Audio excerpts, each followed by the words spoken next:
I let what I'm feeling direct the motion of my hand a lot, and things will just come out. That's insecurity and pain and fear and wanting to be enclosed. Yes, leave me alone, don't touch me. You've got no right to do that. The painting is a self-portrait, not of her face or body, of course, but a portrait of her heart.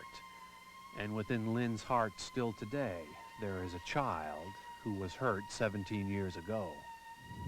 I remember like snapshots of things, but they would like lay me on the bed and one would get on top of me or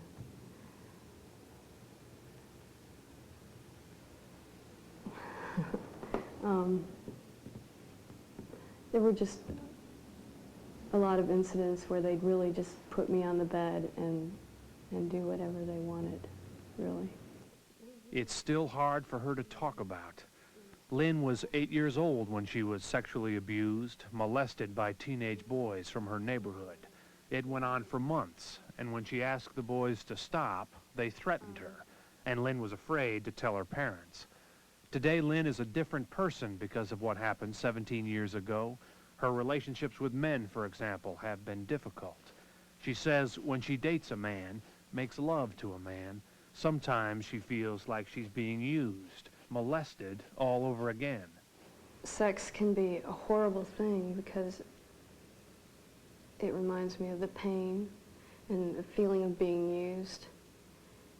And yet at the same time, I know that I'm attracted to men. I mean, I'd like to be with them. The whole nature of sex and the way it is can just be horrible. Different people, a very different place, but just like Lynn, there are memories here and considerable pain. Just knowing that I put people through that for nothing. So I can feel good about myself. Mike is a rapist, serving time in a Florida prison. And when he remembers the women he's raped, he cries. For them, maybe even a little for himself. Mike is also a victim of abuse. He was repeatedly molested as a child. Both he and Lynn, as different as they are, teach us the most important lesson about child abuse.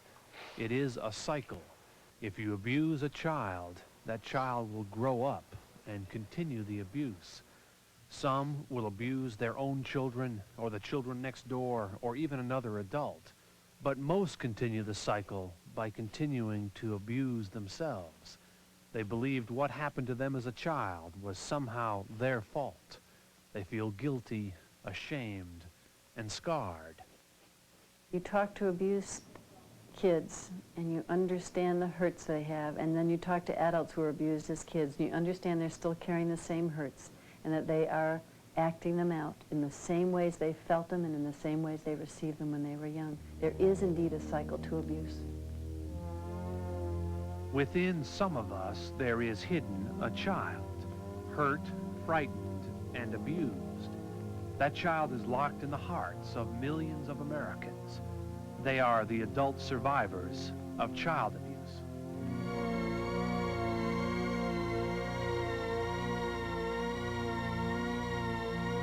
The U.S. government estimates that over 1.5 million children are abused or neglected in this country every year. And that's just the kids who are found by hospitals and schools, government agencies, police departments. They are the children who end up getting some help. There is another group of abused children in this country that's been mostly forgotten, overlooked. The abused children who grew up. There are millions, probably tens of millions of adults in this country who were neglected, molested, beaten when they were children. And many of those adults are still in some pain today. Her name is Rose, and for more than a half-century, the thorns in her life have been guilt, and towards men, suspicion. And Patrick hasn't been able to maintain a relationship with a woman, and he's afraid to have children. And parents like Mary Johnson have to learn how to be gentle to their children instead of violent, which isn't easy. They remember, they feel the violence from their past. What are some of those feelings? Anger, okay. Rebellion. Hatred. Anger, hatred, rebellion. Strong words about something that happened so long ago. But that's the point. These parents were abused as children, but like most of us, they underestimated the pain of child abuse and how many years that pain can last. I never like to say those words. I was molested. It was something, well, I guess to this day, I still feel that terrible guilt about it. But it was your fault. Yeah. It still hurts. Though it's been a half-century since Rose Oberg was molested, the first time, she was 3 years old, living in Brooklyn, New York, and one day in the living room of her home, she was sitting on the lap of a family friend. He was an older man, and she trusted him. And he had his hand on my leg, and all of a sudden it was on my panties, and then it was in my panties. And it felt warm, and I didn't find anything wrong with that, but then all of a sudden, I got scared. And I didn't know why I became frightened, but I know I started squirming, and I kind of got away from him. There was something definitely wrong. This wasn't right. I'd never felt that way before. Nobody had ever touched me there before. She was frightened and confused and only 3 years old. Still, with time and a little help, Rose might have gotten over that first experience if she hadn't been molested again 5 years later. Rose was 8 years old, outside her home one day in the fall, when by chance she met a friend of her older sister, a man who asked Rose to go for a walk in a nearby park. And he said, let's sit on the bench. And I didn't think anything of it. And he said, gee, your hands are cold. Let me take your hand and put it in my pocket. He had no pockets. And then it was a matter of, what are you touching? And it was kind of a game. What do you have in your hand? And the only thing I could think of was his stomach. I had never seen a boy disrobed. Rose grew up in New York in the 1930s and 40s. Her parents came from Europe with old-fashioned values. They didn't talk about sex. Like most parents of that generation, explaining sex to children was, at best, uncomfortable and awkward. So Rose thought sex was dirty, and she was afraid to tell anyone she had been molested. And then when she was 12 or 13 years old, it happened again. And I was walking in the park on the grass, and this man kind of spoke to me, and I turned. I remember turning, and I looked at him, and I can't remember what he looked like. But of course, he threw me on the ground, and he raped me. And it was very, very painful, and it was very, very frightening. And then all of a sudden he was gone, and I really didn't understand what happened. It was painful, it was frightening. What do you do? What you do, what you have to do, what is sometimes so difficult to do, is tell someone. But Rose didn't, and nobody tried to talk to her. I know if somebody had come over to me then and said, Rosie, what's bothering you, honey? Is there something you want to talk about? I would have opened up like that. I really would have. I really believe I would have. Because sometimes I'd try and talk to people, and there would be no opening. Nobody really wanted to listen to me. Rose also says she didn't think anyone would believe her. not even her mother or her father. What do you do if that person doesn't believe you? Tell somebody. Keep on telling until you find somebody who will believe you. That's really good. That's exactly what Rose needed to hear as a child, but never did. By contrast, more and more children today are being taught what to do if they're touched in ways that scare them or make them feel uncomfortable. If somebody, a stranger or even someone you know, does touch you on the private parts of your body, it's serious business. Does that make sense? Yes. And if somebody does that to you, what should you say? No. No. And then you should get away. And the third thing you should do is tell somebody. Okay, so what are the three things you should say? No. What's the second thing? Get away. Third thing? Very good. One more time. First thing? These kids are 8 and 9 years old. That's the average age of children who are sexually abused in this country. You can see the trauma of molested children in the ways they draw pictures of themselves. They are tearful and sad, confused and full of self-hate.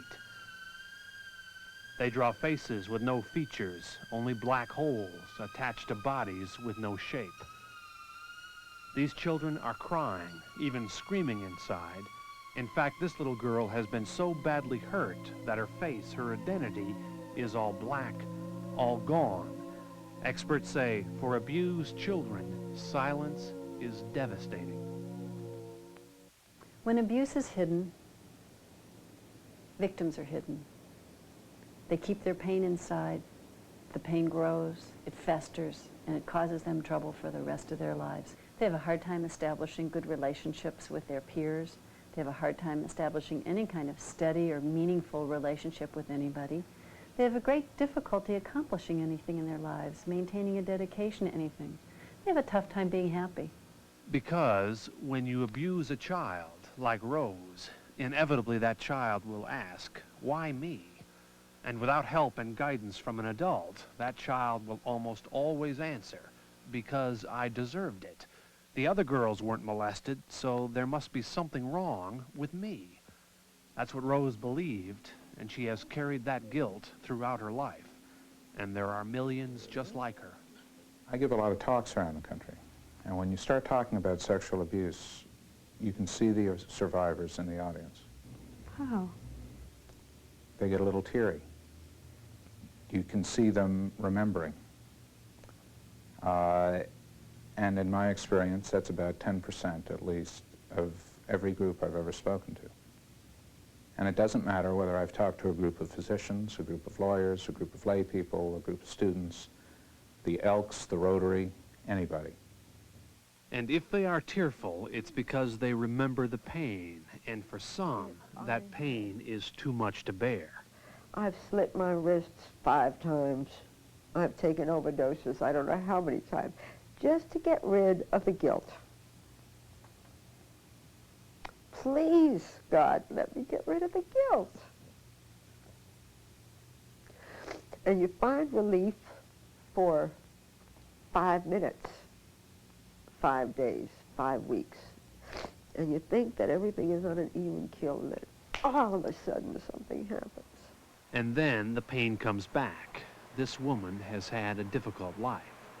5 marriages, 5 divorces, 41 years of therapy, countless attempts at suicide, all because she was molested as a child, and nobody convinced her that it wasn't her fault, and now nobody can.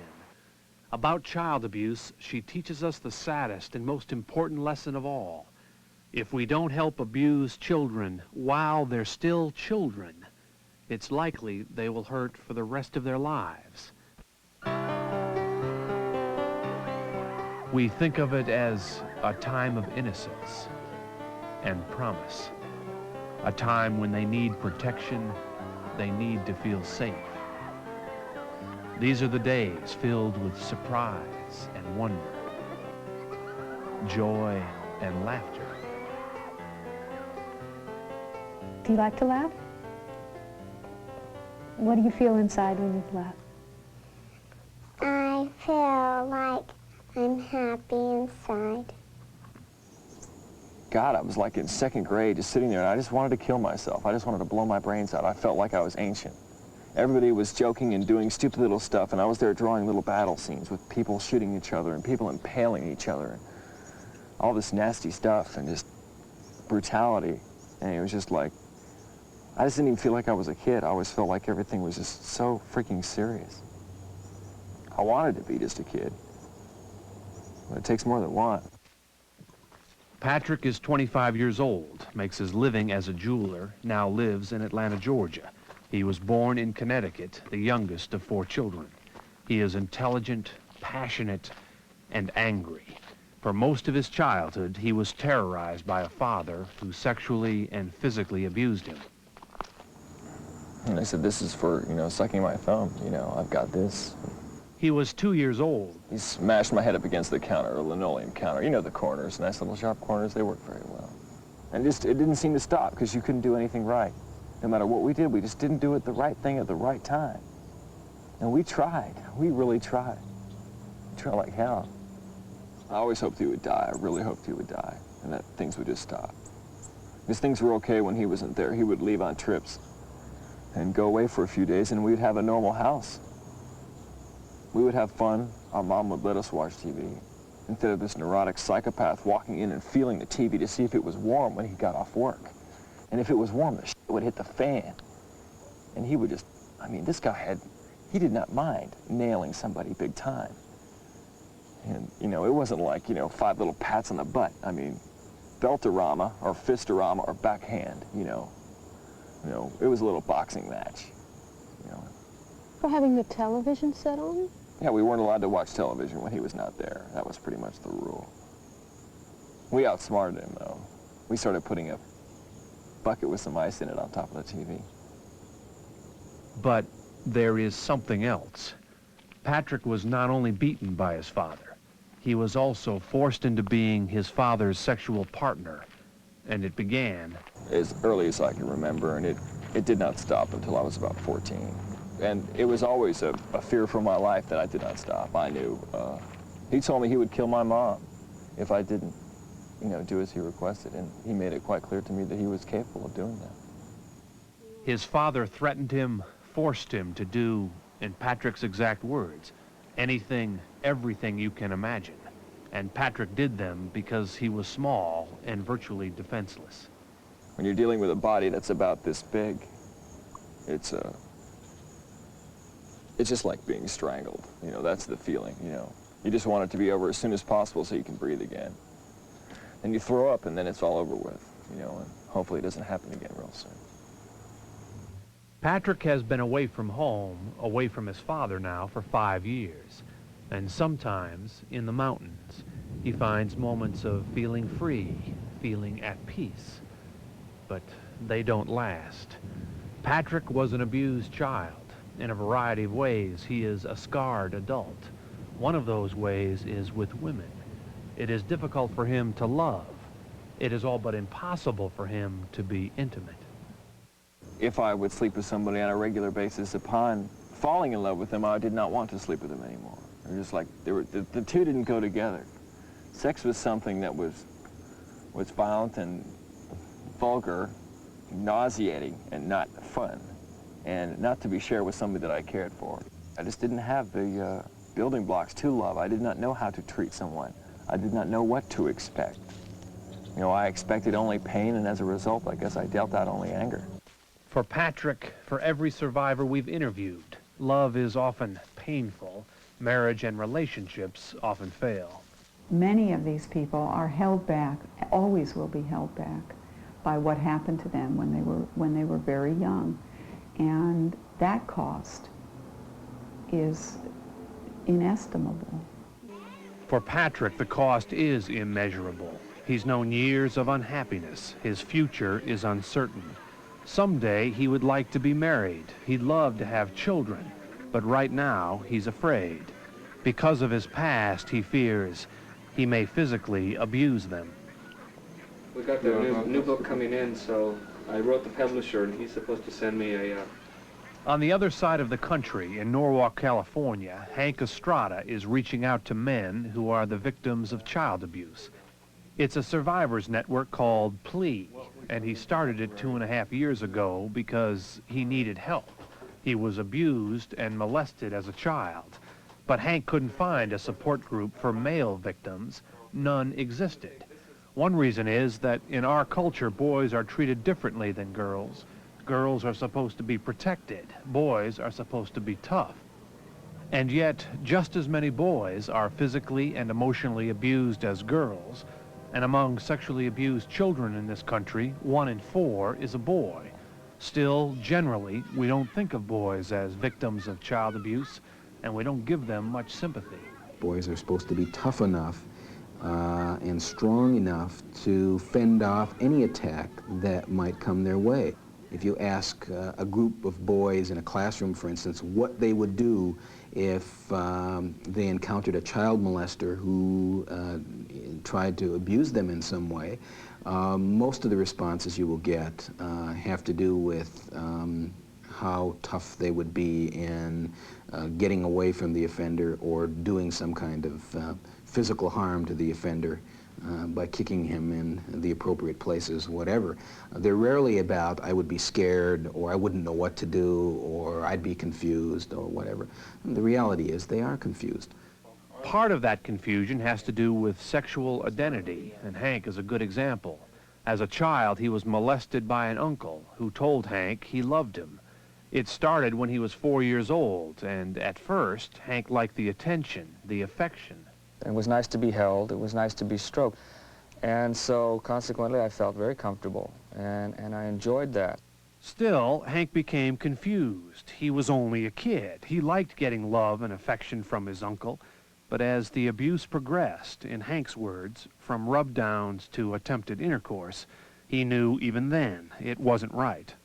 When it got to be touchy-feely in areas that shouldn't have been, I became very uncomfortable but didn't know how to respond. To get sexually abused by a man puts you in a sissy position, as we used to be called as little boys, or possibly being queer or whatever.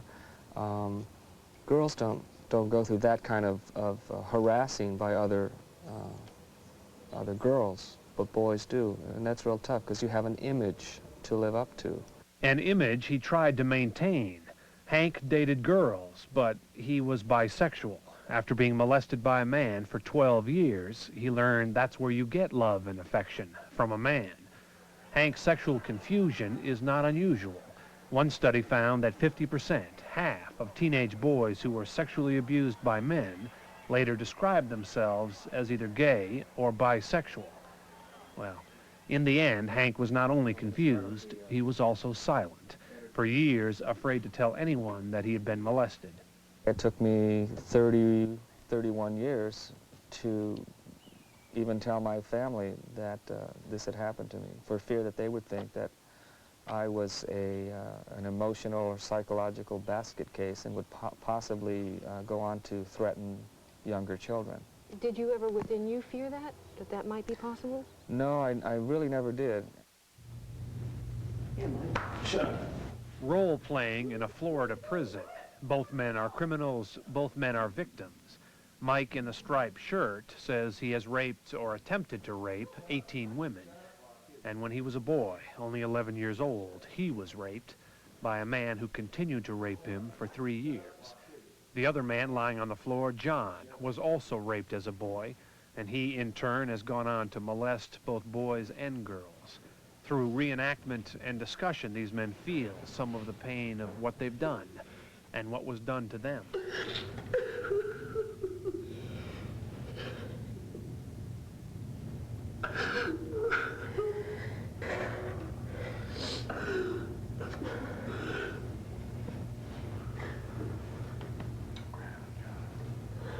Yeah, I ain't knowing that this is what my victims, and I'm just getting a touch of what they felt like. That sense of out of control. Helplessness. I know that my victim, to this day, is still hurting. And 10 years from now, she'll still be hurt. And I wish anything would have happened to keep me from raping, even if it meant getting killed. They were not always child molesters. They were not born criminals who rape women and children. Once they were ordinary kids. They might have become decent, ordinary men.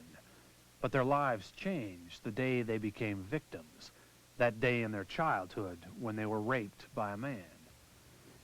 Since then, Mike and John have gone on to rape or molest a total of 33 people. And they're in their early 20s. They're still young. The adult sexual offender has hundreds of victims in their career, dozens and dozens a year. In some cases, over a 10 or 15 or 20-year career molesting children, perhaps thousands of children have been molested or involved in one form of sexual abuse or another. By one person? By one person. If we stopped every adolescent who was sexually offending from going on in that career, we could prevent thousands of children from being sexually abused in the next decade. Your son is being physically abused? Is that what's happening? Who is abusing your son? A national telephone hotline, Child Help USA in Hollywood, California. And what happens here is part of a small but growing effort to break the cycle of abuse, to stop it from being passed from one generation to the next. The psychologists and the social workers here handle 160,000 calls a year, many of them about physical abuse, from anonymous parents or children who need help right now while they're on the phone. We oftentimes get a parent who is right on the verge. They have the child by the throat and us in the other hand, and they need something right then. We had a call that came in not very long ago about a mom who was just in the process of putting her child in boiling water that was on the stove. She thought better, called us. So the child wasn't burned, and the mother was referred to a parents group for help. It might have been a support group, like Parents Anonymous, now in 34 states. Or perhaps it was a parenting class, like this one. Most of the moms and dads here were physically abused as children. They were beaten with fists and belts and words. And they're learning that one way not to repeat that past is to remember it, to remember how you felt when you were a kid. That's one lesson. Mary Johnson had to learn another, a lesson crucial to those parents prone to violence, how to control your anger. Get these books and put them up now, understand? Now I'm trying to say the same thing over the... Hey, come back here. Take this book back and sit down. You get it from this point, right?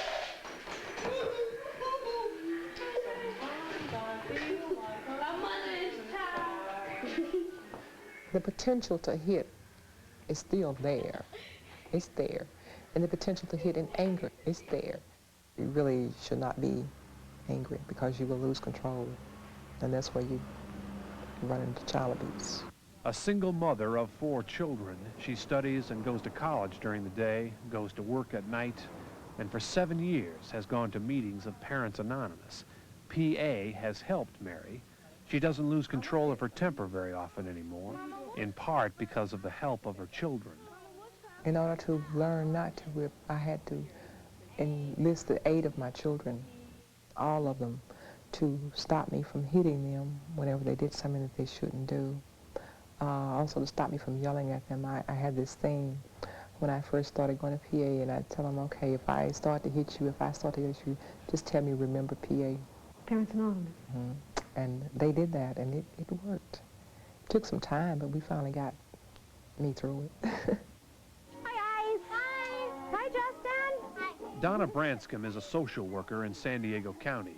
She teaches parents, like Karen King, new ways to discipline their children. Karen has a 5-year-old boy, Justin, who sometimes drives her crazy. But at least now she knows how to discipline the boy without violence.